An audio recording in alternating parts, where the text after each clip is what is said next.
Hello mga ka-news ko! Eto naman, balita para sa mga subscribers ng Sky Cable. Ang local na cable television na siya ring broadband arm ng ABS-CBN ay magsa-sign off na sa February 26 ngayong taon. Ano ang dahilan?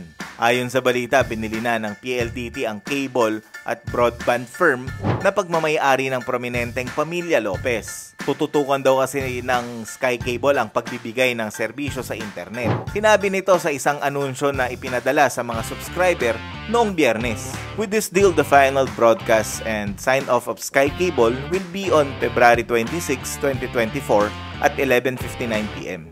Pero wait!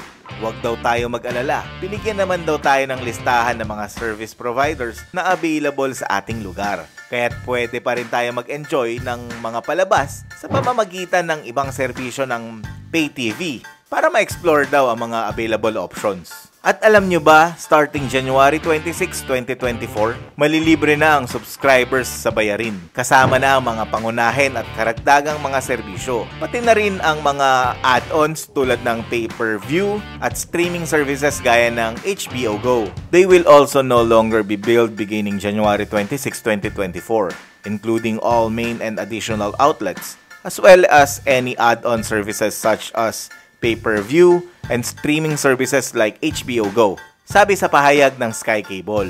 Meron pa, kahit na mag-sign off na ang Sky Cable, pwede pa ring mapanood ang ANC channel sa mga streaming platforms tulad ng YouTube. Sinabi pa ng Sky Cable na nananatili itong committed sa pagbibigay ng tulong at serbisyo sa mga subscribers nito habang dumadaan sa pagbabago. Hindi rin mawawala ang pasasalamat nila sa ating lahat na sumuporta sa kanilang mga serbisyo. As we go through these changes, providing assistance and service to you will remain our top priority. Our sincerest thanks to you, our dearest subscribers. Ayon sa website nila, noong March 16, 2023, inihayag ng PLDT na pumasok ito sa kasunduan para makuha ang 100% ng Sky Cable Corporation sa halagang 6.75 billion pesos.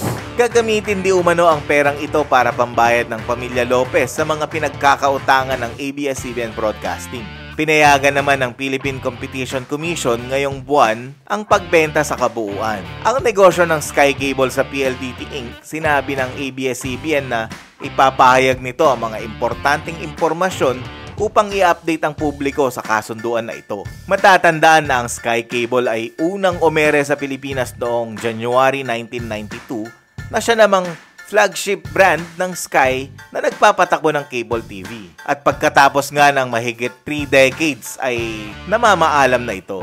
Anong masasabi nyo rito mga ka-news ko? I-comment mo na yan. And don't forget to follow, like, and subscribe for more updates.